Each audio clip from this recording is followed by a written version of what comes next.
Hello everybody in the fish fam, what is up? Today I'm going to talk about how to ship a fish. Just got home from work, Waylon's taking a little nap. I gotta be quick because he usually doesn't take a nap at this time. But I want to go over this really quickly. First of all, I'm going to say, I know there's a lot of purists out there. I'm not perfect. This is how I've been doing it. I'm still learning.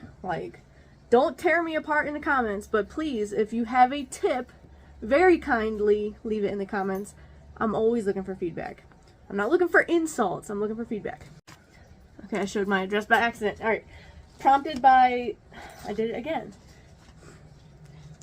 Well, this one doesn't show it. Anyway, this is the package I got today. Inside of the bag is wet. I don't know if any water will come out, but it is wet in here. I ordered some... what were they called? Daphnia online, and this is what showed up. So the bag is cold. Very, very cold. Very, very cold. I would say at least 60 degrees or lower, which some fish will do okay. But let's go over first what's wrong with this and what's wrong with this, and then we'll get into how I do it. So this is in no way at all like an insult to the person that shipped this to me, because he gave them to me for free. I just had to pay shipping once. And then they got lost in the mail, so he shipped them again. No big deal. He's not charging me. I offered to pay again. I feel bad. But let's talk about this. Okay, so it appears that the person that shipped this used the tank water that the Daphnias live in. And that's okay. Some people do that. I personally do not like using tank water for shipping. You don't know what could be in the tank water that could die during shipping that will cause pneumonia spike. Not only that, there are some parasites and bacteria that live in tank water that you don't want to spread to somebody else. So if the fish is sick, the fish has it on its body, it's sick, whatever. But there are some things you can eliminate just by using fresh water. So what I do is I have a water filtration system for my whole fish room. I take some water out of that and I keep it in a jar. It's like a 5-gallon, no, it's like a 3-gallon jar in the fish room. Sometimes I hatch angelfish eggs in it, and there's an air stone in it, full blast, okay? That keeps it oxygenated. Nothing else is in that glass jar. No plants, no nothing. It's just completely clean water. It's the same parameter water as the rest of my tanks. Now, obviously, once you use tap water and put it in your tanks, each tank will change over time with if you have plants or if you have active substrate or if you don't do water changes, yada, yada, yada. But I have a continuous drip system here, so this is water that the fish are used to. So for me, it works. If you don't do water changes, if you have a lot of plants, if you have a buffering substrate, try to do it shortly after a water change. Pack it, if you're gonna ship fish on Monday, do a big water change on Saturday. Whatever. Okay, so new water, number 1. Number 2, air. So the fish, I know fish live in water, but fish don't actually need a lot of water to survive. And it seems very inhumane, but you really only need enough water to cover the body of the fish. Now, this person was shipping me Daphnias. The Daphnias are very tiny. Very, very tiny.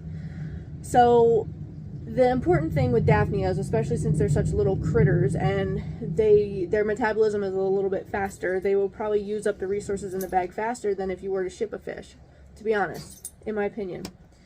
A bigger fish. So my cat is coming over here. Especially if you're going to be shipping, let's say, 100 pieces, 100 little Daphnias in a bag. They're going to burn through the oxygen in the bag and create more waste than if you were shipping just one little fish, even if it was a bigger fish. So we need to talk about the air to water ratio here. This is way too much water.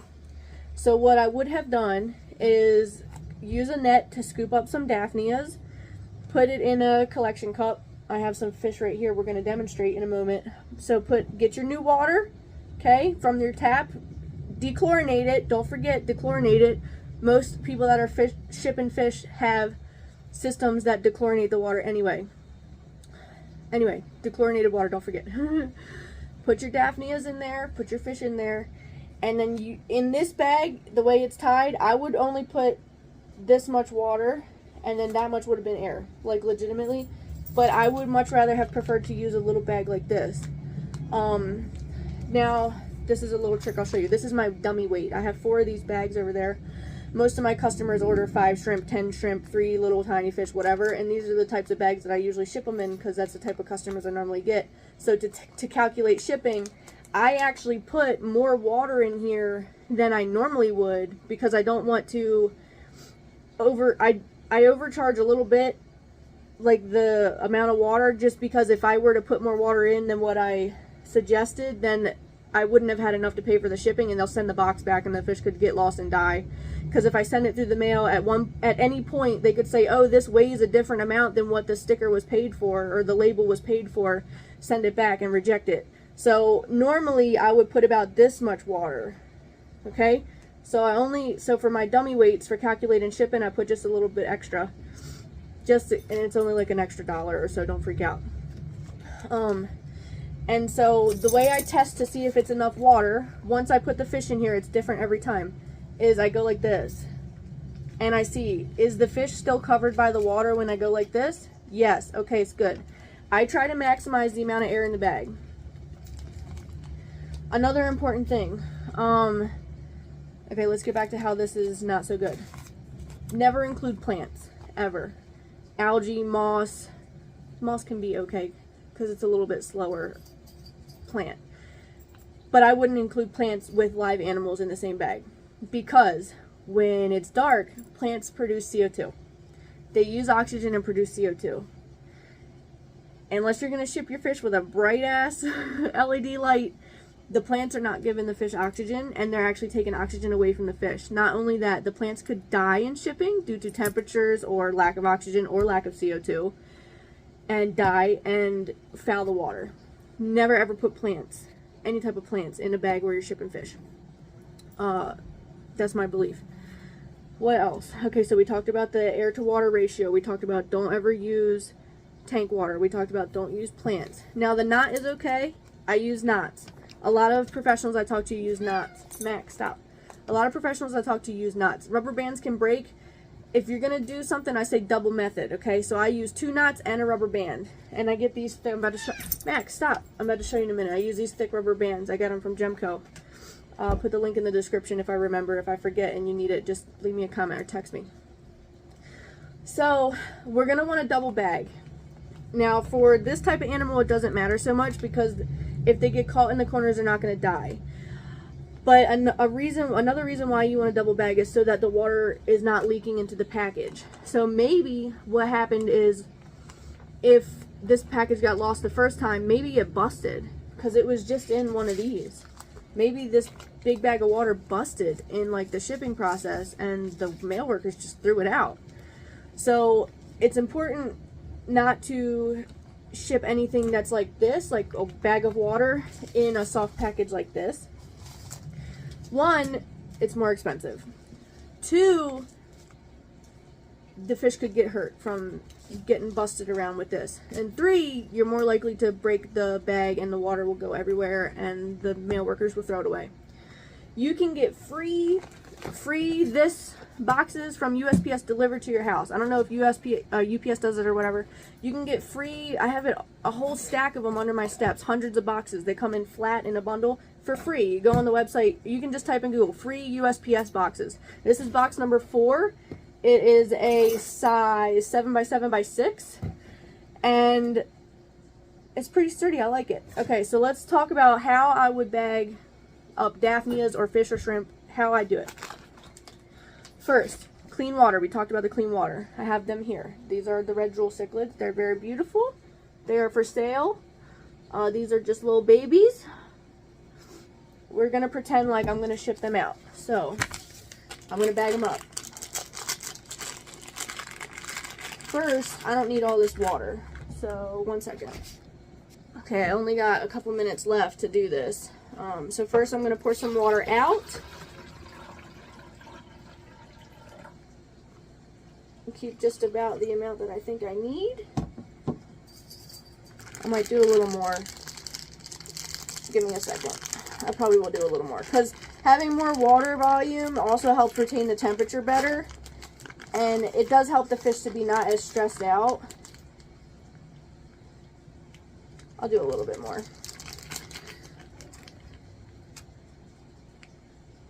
if they have more water, they're not as stressed out.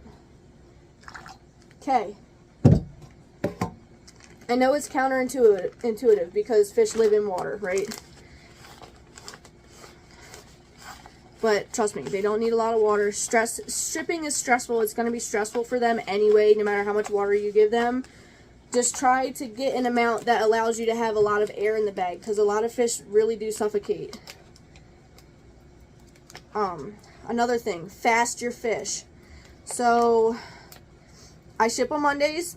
I don't feed over the weekend, straight up.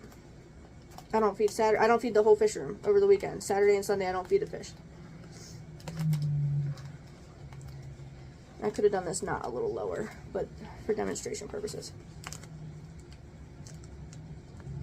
Just pretend the knot was a little lower, but this is actually pretty good. Okay? Now, these corners, very problematic for the fish. They can get smushed here and die. It's no good. Let's help my little buddy out, okay? We're gonna double bag. And now I used to tape the bottom. It's a waste of tape. You can get the same method, the same technique with the double bag. You put the knotted end down into here. Yep, this is me bagging up your fish, manhandling them. I'm actually not shipping these fish. I'm going to put them back in the tank when I'm done. So they get to be little experiments. Squeeze the air out like that. And then push this all the way down to the bottom of the bag. Okay, now here's your corners. Twist it. Big brain. I'm telling you. Twist it like this. Another knot. It's going to be hard to do because I made the bag so long.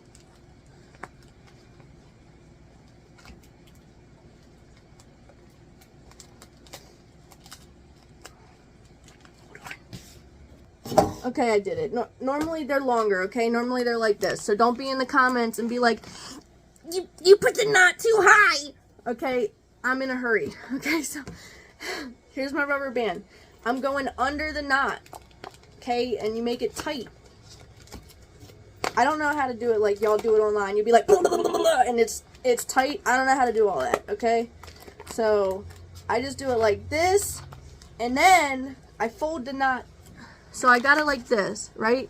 The rubber band's under the knot. And then I fold the knot over and put it here. Put the last one like this, and you can go again. One more time.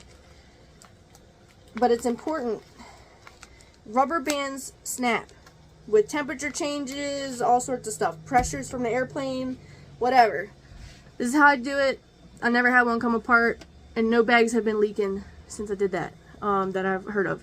Now, let's talk about inside the box. I'm using shredded paper. People hate it. For me, it's economical. It saves the environment because I'm not just throwing it away.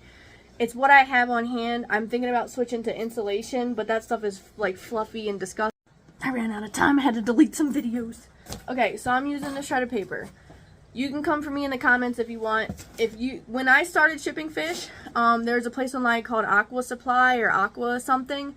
They sell kits where it's like the styrofoam is already cut for the box, and the box you pay like $7 for the whole box or whatever, or the kit or whatever, and you stick it in. Like you can buy the USPS box 4 kit, and the styrofoam or the insulation panels are already cut for this, and I didn't have the time to cut the panels. They were sold out. I couldn't find them anywhere online for a reasonable price. The coolers are like $12 each, bro, for the little one. So the next step I'm going to try is the insulation. You can go to Home Depot and get blow-in insulation, but it's like, I'm doing okay with the shredded paper. I don't know. We'll see how I want to go in the future. This is not the best way to insulate the box for temperature, okay? Just so you know. It's not the best. Now, so what you do, you got your, I smash it in there like deep, like press it hard, like a lot of it. You want to get, because it makes the fish more stable if it's really densely packed, okay? So put the fish in, okay? I'm going to take them out. I'll show you guys. I put them in like this. They're like this. And remember, the bag would be smaller, so it wouldn't be so close to the edges. You don't want them bumping the edges. I'm going to take the fish out because I don't want to shake them around too much and freak them out, and then you guys murder me in the comments. So give me a second. Okay, I'm back. So put them in there, and then you're going to put more paper, more insulation, whatever it is. Stuff it full. Then you put your order form, whatever you got, a little piece of paper. I don't have anything handy. But we need to talk about the heat pack. Oh, I forgot to say, if you're doing shrimp, you need something like this. The shrimp need to hold on to something during shipping. It stresses them out if they don't have something to hold on to. This is netting that came with my big shrimp order from Taiwan. So I have like a bunch of this because he puts in a bunch. You just need a little piece, not even this much, even just a half a piece. This would be 2 bags. I could do 2 bags with this. Put this in the bag with the shrimp so they can hold on to it. Makes them feel safe. It's more better for them. You can get little loofahs, little scrubbies for bath time at the Dollar Tree. You get like 10 of them in a pack, and all that is just netting like this bundled up, and they tie it in the middle. You just break the tie in the middle and cut off a couple pieces, and that's good. Rinse it off first because I don't know what chemicals are on it for the shrimps. Keep them safe. So you need this for the shrimp. I forgot to say that. Heat pack. Let's talk about heat packs. I have 3 different types here. This is max heat 110 hours. It says it's specifically for fish, insects, reptiles, birds, other animals, consistent heat. Some people online say that it gets too hot. They specifically advertise that they don't get too hot. I've been using them. One of my customers said it was really hot, but the guy that said that, I don't know what he means by really hot. So it was a subjective thing, and I'm thinking to myself, how hot is really hot though? Because you want it to be about 90 to 100 degrees so that the box temperature is around 80, 70. So I don't know if he touched it and it was 400 degrees. I don't know. So it was subjective. One time I forgot to poke holes in the box and the heat packs were cold. So before you put the fish in the box, the bag full of water in the box, poke holes in the box like this.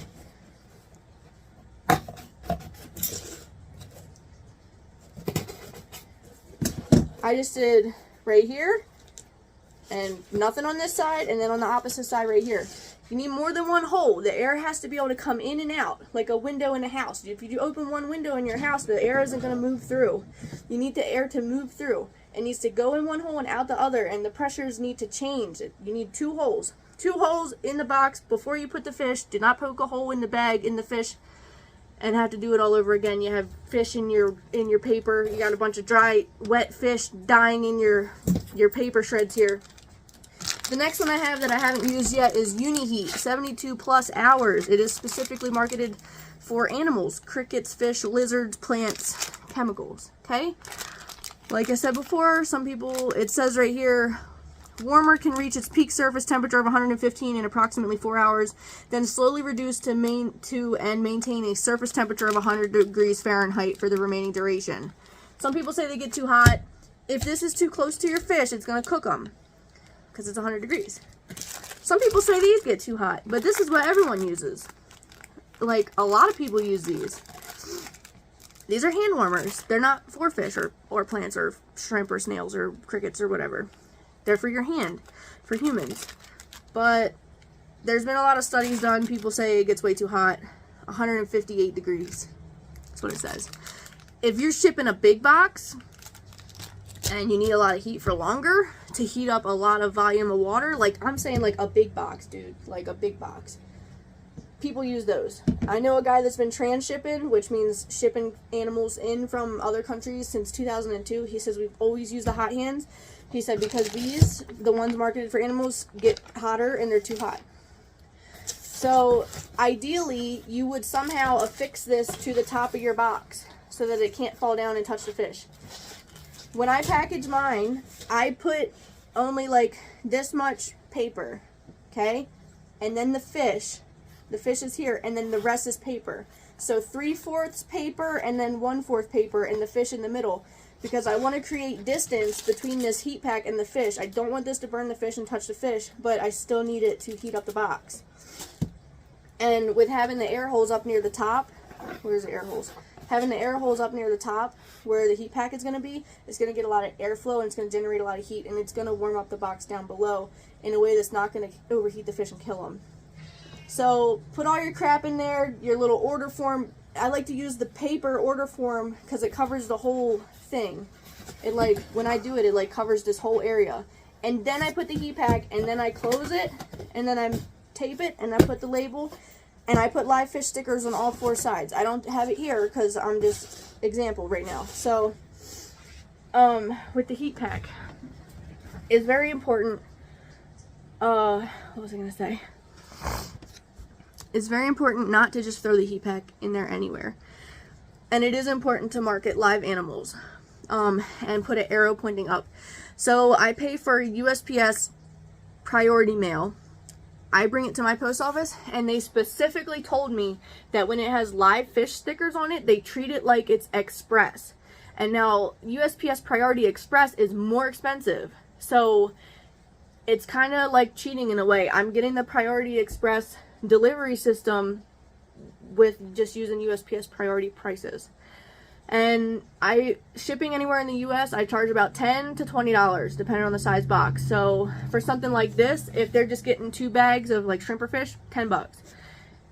If they're doing, now sometimes the shipping label costs me $12. So I'm thinking about changing it to $15, but sometimes the shipping label only costs me $7. And like, honestly, I don't have time to calculate shipping for every single person and give every single person different shipping rates. Like, it's either 10, 15, or 20. If you give me a zip code and I think that's far away and you're getting like 3 or 4 bags of fish, I'm charging you $20. So that's just how it works with me right now until I have more time. Because right now I'm still full-time in the Air Force, so yeah. So this person paid $13.60 for this postage, and he probably bought this packaging at the USPS store, because when you go there you can buy these. You can get these for free delivered to your house. Do not pay for USPS packaging, because these things are like $5 when you go there. So he would have spent $20 to ship this to me. About I think I gave him $15, so that's why I offered to give him more, because I know it was bad. It was like a bad deal for him where he paid twice and they were dead. So okay, let's go over it real quick before we end the video. Clean water. Don't add plants. Prioritize air in the bag. Poke a hole in your box for the heat pack. Don't let the heat pack touch the animals. Use whatever insulation you want. Don't ever ship live fish, anything wet inside the pouches. Only use the boxes. Live fish stickers, arrow pointing up, very important. USPS priority. If you put live fish stickers on it, they usually treat it like express. What else? Use whatever heat pack you want with caution. That's about it. Dummy weights. Make you some dummy weights so that you can calculate shipping. One other thing, Sunday nights is when I package up. Well, I get my boxes ready. I bag the fish in the morning at 4 a.m. before I go to work. And before I take the kid to daycare. The baby. So if you order with me Sunday night while I'm packing orders, free shipping. Straight up, because I'm already doing the packaging. It's just convenient for me. So free shipping Sunday evenings if you order like before like 10 p.m. Sunday nights. That's it. I'll see you guys next time. Please be polite in the comments. I know there's a lot of people in this hobby that have very strong opinions. We all do things differently. I'm very open to criticism. I get really annoyed with how like uppity some people are in the hobby, to be honest with you. Like, you can't do it like that, blah blah blah. Like, just the people get an attitude when they're correcting other people, and I think everyone needs to be a little bit humble. Like, I've made mistakes. I shipped fish to Alexander Williamson from Fishery. He used to be called Secret History Living in Your Aquarium. They died both times. I did it wrong, so, but I'm better now. But he wasn't rude to me about it. So see you guys next time. I'll try to make more videos. I'm just really busy working on my store. I deal with a lot of locals. I'm doing pre-orders, 40% off pre-orders. I'll drop the list below. Bye. I forgot to say something in that video about how to ship a fish. If you choose to affix the heat pack to the top of the box, it is very important not to put tape in a way that is going to obstruct a lot of the airflow. You need to understand how these things work. You need to understand in your head, how am I going to tape this in a way that this heat pack can still get airflow? Just understand that the heat pack needs airflow. Now, in good weather where you don't need a heat pack, or even if you're using an ice pack, don't poke holes in the box. That's only for if you need a heat pack. The holes in the box is only for if you have to have a heat pack. And that's if temperatures are below 50 degrees at all during the day or at night. At any point in your location or the location you're shipping to. Below 50 degrees, you need a heat pack. Even if it says 50 degrees only for 1 hour at night, I don't care. It's wintertime. You need a heat pack. I mean, maybe not if it's like Florida and it's the middle of summer and it says like 50 degrees. But if it's fall, if it's starting to become wintertime, fall, or it's springtime and it's wintertime is leaving, and there's a 50 degrees somewhere, heat pack. I haven't done the ice packs yet, so I'll let you know. Summer's coming up. Another thing I forgot to say, with the boxes, it's good to use the insulation foam sheets that are like cut to size. They're like 5/8 or half an inch thick. Some people use the 3/4 thick stuff. It's good to use that because it gives the box more structure and it's less likely the box will get crushed. So I wanted to mention that. There was another thing. I was watching the video back and realized I forgot some stuff.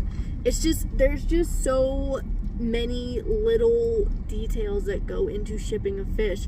When you unbox a fish, you don't realize how much goes into it. So I wanted to say, if I charge you $15 and your shipping label only cost me $12, that $3 is for my knowledge. It's for my time, it's my handling. That's the shipping and handling fee. So that's why. So don't feel all up in arms like, oh, well, the shipping was only $11.98 and I gave her $15. Like, do you know how to ship fish? Some people do. But it's like, I'm providing the service for you, so that's like my tip. What else do I need to say about shipping fish? I remembered. In the example, I used way too many fish. Okay, way too many fish. Do not put that many fish in a little bag like that, okay? Those fish were about this big or this big or this big. I think I had like 5 of them. Ideally, you put 1 fish in each bag, like Greg Sage level. But for that bag, that size fish, the jewels are a little bit fatter. CPDs, I put 5 because they're little. They're like little, skinny, little fish like that big. I put 5 of them, totally fine. But those red jewel cichlids, I probably only would want to do 2 or 3. So if I were to ship those, what was it, 5 or 6 fish, whatever it was, 2 bags. That box would have had 2 bags. I just wanted to correct myself on that before I put this live and someone comes in the comments and they're like, that's too many fish. That's too many fish for that bag. Yeah, I just wanted to say that. This video is so long. I am so sorry. I gotta get it out there. I'll see you guys next time. Bye.